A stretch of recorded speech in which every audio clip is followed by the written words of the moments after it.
Hello ಗೆಳೆಯರೆ, welcome back to my video. Okay, KCET 2024 ಅಪ್ಡೇಟ್ಗೆ ಸ್ವಾಗತ.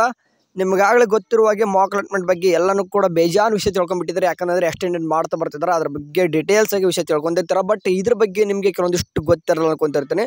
ಮಾಕ್ ಅಲಾಟ್ಮೆಂಟ್ ಬಂದಾದ್ಮೇಲೆ ಒಂದು ಅನಾಲಿಸಿಸ್ ವಿಡಿಯೋ ಮಾಡಬೇಕು ಅಂತ ಇದ್ದೀನಿ, ಖಂಡಿತ ಮಾಡ್ತೀನಿ. ಬಟ್ ಅದಕ್ಕಿಂತ ಮುಂಚೆ ಈ ಒಂದು ವಿಷಯದ ಬಗ್ಗೆ ತಿಳ್ಕೊಂಡಿರಿ, ಭಾಳ ಇಂಪಾರ್ಟೆಂಟು. ಓಕೆ, ಯಾರು ಕೂಡ ಸ್ಕಿಪ್ ಮಾಡಿಬಿಡ್ರಿ, ಆದಷ್ಟು ವಿಡಿಯೋನ ಕಂಪ್ಲೀಟ್ ಆಗಿ ವಾಚ್ ಮಾಡೋಕ್ಕೆ ಟ್ರೈ ಮಾಡಿರಿ. 1.5x ಅಥವಾ 2x ಒಂದಾದ್ರೂ ಕೇಳಿಸ್ರಿ. ಆ್ಯಂಡ್ ಇವಾಗ ನಿಮಗೆ ಗೊತ್ತಿರುವಾಗ ಇವತ್ತು ಮಾಕ್ ಅಲಾಟ್ಮೆಂಟ್ ರಿಸಲ್ಟ್ ಅನ್ನೋದು ಓಕೆ ಸಾಯಂಕಾಲದ 6 ಗಂಟೆ ಒಳಗಡೆ ಬರ್ತಾ ಅಂತ ಹೇಳಿದ್ರೆ ಹೇಳ್ತಾರಲ್ವ, ಎಕ್ಸ್ಪೆಕ್ಟೆಡ್ ಮಾಡೋಂಗೆಲ್ಲ ಕೇದವ್ರನ್ನ ಯಾವಾಗ ಬಿಡ್ತಾರೆ ಗೊತ್ತಿಲ್ಲ. ಇವತ್ತು ಸಾಯಂಕಾಲ 6 ಗಂಟೆ ಒಳಗೆ ಬಿಡ್ತೀನಿ ಅಂತ ಹೇಳ್ತಾರೆ. ಎನಿ ಟೈಮ್ ಅವ್ರು ಬಿಡಬಹುದು. ಓಕೆ, ಬಿಟ್ಟಾಗಂತೂ ನಾನು ಅಪ್ಡೇಟ್ ಮಾಡ್ತೀನಿ. ಇವಾಗ ಸದ್ಯಕ್ಕೆ ಏನಪ್ಪ ಅಂತಂದರೆ ನಿಮಗೆ ಮಾಕ್ ಅಲಾಟ್ಮೆಂಟ್ ಅಂತೂ ಯಾವುದಾದ್ರೂ ಒಂದು ಕಾಲೇಜ್ ಅಲರ್ಟ್ ಆಗುತ್ತೆ, ಒಂದೇ ಕಾಲೇಜ್ ಅಲರ್ಟ್ ಆಗುತ್ತೆ, ಅದಂತೂ ಗೊತ್ತಿದೆ. ಓಕೆ, ಈಗಾಗಲೇ ವಾಪೀಸ್ ಮತ್ತು ನೀಟ್ ಅವ್ರಿಗೂ ಆಪ್ಷನ್ ಎಂಟ್ರಿ ಬಿಟ್ಟಿಲ್ಲ, ಅದನ್ನ ಪಕ್ಕಕ್ಕೆ ಇಡೋಣ.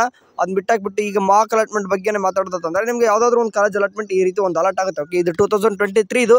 ಓಕೆ, 2023 ಮಾಕ್ ಅಲಾಟ್ಮೆಂಟ್ ರಿಸಲ್ಟು ಈ ರೀತಿ ಎಲ್ಲನೂ ಕೂಡ ಬರ್ತದೆ ನಿಮ್ಗೆ. ಬಟ್ ಇಲ್ಲಿ ಒಂದು ಗಮನಿಸಬೇಕು, ಇಲ್ಲಿ ಏನಿದೆ ಅಂತಂದರೆ 45 ಅಂತ ಇದೆ. ಓಕೆ, ಎಲ್ಲನೂ ಕೂಡ ಅರ್ಥ ಆಯಿತು. ಇದೇನಪ್ಪ ಅಂತಂದರೆ serial number of the allotted options 45 ಅಂತಂದರೆ ಏನು ಅಂತಂದು ಇವಾಗ ಅರ್ಥ ಮಾಡಿಸ್ತೀನಿ. ಏನಕ್ಕೆ ಇದು ಇಂಪಾರ್ಟೆನ್ಸ್ 45, ಈ ನಂಬರ್ ಏನಕ್ಕೆ ಕೊಟ್ಟರು, ಇದೆಲ್ಲ ಕೊಟ್ಟಿದ್ರು. ಓಕೆ, ನೇಮ್ ಕೊಟ್ಟರು, ಈ ಸೀಟ್ ನಂಬರ್ ಕೊಟ್ಟರು, ಯಾವ ಕ್ಯಾಟಗರಿ, ಯಾವ ಕಾಲೇಜ್ ಅಲರ್ಟ್ ಆಗಿದೆ, ಯಾವಾಗ ಡೇಟ್ ಅಂತ ಎಲ್ಲನೂ ಕೂಡ ಇಂಪಾರ್ಟೆಂಟ್. ಬಟ್ ಇದು ಏನಕ್ಕೆ 45 ಅಂದರೆ ಕ್ಯಾಟಗರಿ ಅಲಾಟೆಡ್ ಆಪ್ಷನ್ಸ್ ಅಂತ ಏನಕ್ಕೆ ಇದು ಕೊಟ್ಟಿದ್ದಾರೆ ಅಂತಂದರೆ, serial number of the allotted options ಅಂತಂದ್ರೆ 45 ಏನಕ್ಕೆ ಕೊಟ್ಟರಪ್ಪ ಅಂತಂದರೆ, ನೀವು ಆಪ್ಷನ್ ಎಂಟ್ರಿ ಮಾಡಿದರೆ, ಈಗಾಗಲೇ ಆಪ್ಷನ್ ಎಂಟ್ರಿ ಮಾಡಿರ್ತಾರೆ. ಓಕೆ, ಇದು ಮಾಕ್ ಅಲಾಟ್ಮೆಂಟ್ ಅನ್ನೋದು ಜಸ್ಟ್ ಟ್ರಯಲ್, ಬಟ್ ಆದರೂ ಕೂಡ ಇಂಪಾರ್ಟೆನ್ಸ್ ಏನಕ್ಕೆ ಬೀಳುತ್ತೆ ಅಂತಂದು ಇದ್ರ ಮೂಲಕ ಕೂಡ ತಿಳ್ಕೊಬಹುದು. ಓಕೆ, ಈಗ ನೀವು ಆಪ್ಷನ್ ಎಂಟ್ರಿ ಮಾಡಿದ್ರಾ. ಓಕೆ, ಈ ಒಂದು ಸ್ಟೂಡೆಂಟ್ಸ್ ಆಪ್ಷನ್ ಎಂಟ್ರಿ ಮಾಡಿದಾನ, ಬಟ್ 45 ಕೆಳಗಂತೂ ಮಾಡಿಲ್ಲ ಅವನು. ಓಕೆ, ಹೆಂಗೆ ಹೇಳ್ತೀಯ ಬರ್ತಾರೆ ಅಂತಂದರೆ ಕಾಲೇಜ್ ಅಲಾಟೆಡ್ ಆಗಿರೋದೇ 45ನೇ ಆಪ್ಷನ್ಸ್ ಅಂತ ಅರ್ಥ.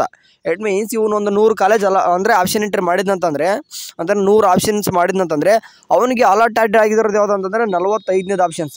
ಇನ್ ಕೇಸ್ ಇದು ಮಾಕ್ ಅಲಾಟ್ಮೆಂಟ್ ಬಿಡಿ, ಜಸ್ಟ್ ಇದು ವಾಪಸ್ ಏನಾದರೂ ರೀಅರೇಂಜು ಡಿಲೀಟ್ ಏನಾದ್ರು ವಾಪಸ್ ಮಾಡ್ಕೋಬೋದು. ಓಕೆ, ಎಡಿಟ್ ಮಾಡ್ಬೋದು. ಬಟ್ ರಿಯಲ್ ಅಲಾಟ್ಮೆಂಟಲ್ಲೂ 45 ಸಿಕ್ತೆ ಅಂತ ಅನ್ಕೋರಿ ಅವ್ನಿಗೆ.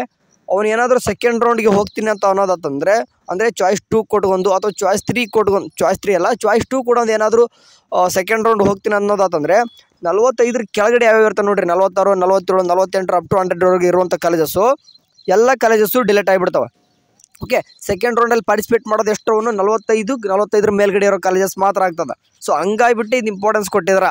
ಇನ್ ಕೇಸ್ ಚಾಯ್ಸ್ 3 ಕೊಟ್ಟರೆ ಸಂಬಂಧ ಇಲ್ಲ. ಚಾಯ್ಸ್ 3 ಕೊಟ್ಟರೆ ಅನ್ಕೋರಿ, ಈ 45 ಅಲಾಟೆಡ್ ಆಗಿರೋ ಕಾಲೇಜಸ್ ವಾಪಸ್ ಸಿಗೋದೇ ಇಲ್ಲ ಅವ್ನಿಗೆ. ಯಾಕಂದರೆ ಚಾಯ್ಸ್ 3 ಇರೋದೇ ಹಂಗೆ, ನನಗೆ ಸಿಕ್ಕಿರೋ ಕಾಲೇಜ್ ಬೇಡ ಅಂತಲೇ ಹಾಕಿರ್ತಾರೆ.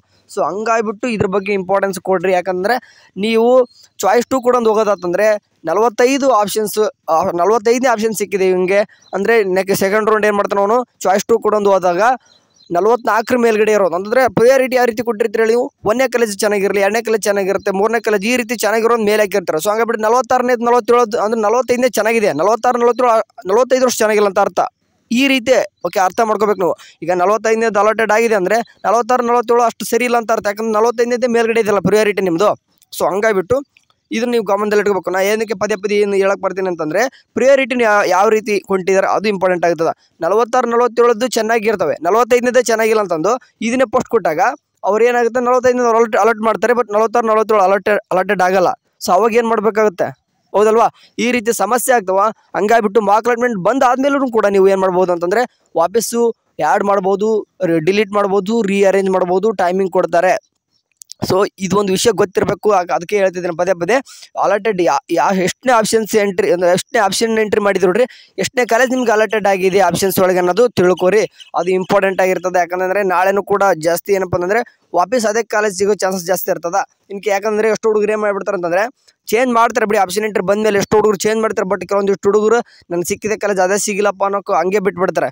ಬೇರೆಯವ್ರು ಚೇಂಜ್ ಮಾಡ್ತಾರೆ. ಹಂಗಾಗಿಬಿಟ್ಟು ನಿಮ್ಗೆ ನೀವೇನು ಕೂಡ ಚೇಂಜ್ ಮಾಡದೆ ಹೋದ್ರು ಕೂಡ ನಿಮ್ಗೆ ಆ ಕಾಲೇಜ್ ಸಿಗಲ್ಲ. ಮಾಕ್ ಅಲಾಟ್ಮೆಂಟಲ್ಲೇ ಸಿಗಬೇಕಂತ ಏನಿಲ್ಲ. ಓಕೆ, ಯಾಕಂದರೆ ಎಷ್ಟು ಹುಡುಗರು ಚೇಂಜ್ ಮಾಡ್ಕೊಂಡ್ಬಿಡ್ತಾರಲ್ವ. ಸೊ ಹಂಗಾಗಿಬಿಟ್ಟು ನೀವು ಪ್ರಿಯಾರಿಟಿ ಆರ್ಡರ್ ಕರೆಕ್ಟಾಗಿ ಕೊಡೋರು ಅಷ್ಟೇ. ನೀವು ಚೆನ್ನಾಗಿ ಅಂದರೆ ಟಾಪ್ ಟು ಲೋಯೆಸ್ಟ್ ತನಕ ಬರ್ಬೇಕಂದ್ರೆ ನೀವು ಲೋಯರ್ ಅಂದರೆ ಚೆನ್ನಾಗಿರದೇ ಇರೋದೇ ಕಾಲೇಜ್ ಪೋಸ್ಟ್ ಕೊಟ್ಟು, ಚೆನ್ನಾಗಿರೋದು ಕೆಳಗಡೆ ಕೊಟ್ಟರೆ ಫಸ್ಟ್ನೇದು ಅಲಾಟ್ಮೆಂಟ್ ಆಗುತ್ತೆ, ಅವಾಗ ಅದೇ ಕಾಲೇಜ್ ಸಿಗುತ್ತೆ, ಅವಾಗ ಮತ್ತೆ ಏನು ಮಾಡೋಕ್ಕಾಗಲ್ಲ. ಸೊ ಹಂಗಾಗಿಬಿಟ್ಟು ಈ ಮಾಕ್ ಅಲಾಟ್ಮೆಂಟ್ ಬಂದಾದ್ಮೇಲೂ ಕೂಡ ಚಾನ್ಸಸ್ ಇರ್ತದೆ. ಆರಾಮ್ಸೆ ನೀವು ಡಿಲೀಟ್, ರೀಅರೇಂಜ್, ಮಾಡಿಫೈ ಎಲ್ಲನೂ ಕೂಡ ಮಾಡ್ಕೋಬಹುದು. ಸರಿನಾ? ಇದೊಂದು ವಿಷಯ ಹೇಳ್ಬೇಕಂತ ಬಂದಿದ್ದೆ. ಅದಾದಷ್ಟು ಇದು ಮಾಕ್ ಅಲಾಟ್ಮೆಂಟ್ ಬಗ್ಗೆ ಒಂದು ಅನಾಲಿಸಿಸ್ ಮಾಕ್ ಅಲಾಟ್ಮೆಂಟ್ ಬಂದಾದ್ಮೇಲೆ ಹೇಳ್ತೀನಿ. ಮಾಕ್ ಅಲಾಟ್ಮೆಂಟ್ ರಿಸಲ್ಟ್ ಬಂದಮೇಲೆ ಕೂಡ ಒಂದು ನೋಟಿಫಿಕೇಶನ್ ನಿಮಗೆ ತಲುಪಿಸ್ತೀನಿ. ಅಲ್ಲಿವರೆಗೂ ಚೆನ್ನಾಗಿ ನೋಡ್ತಾರೆ. ಟೇಕ್ ಕೇರ್, ಬಾಯ್.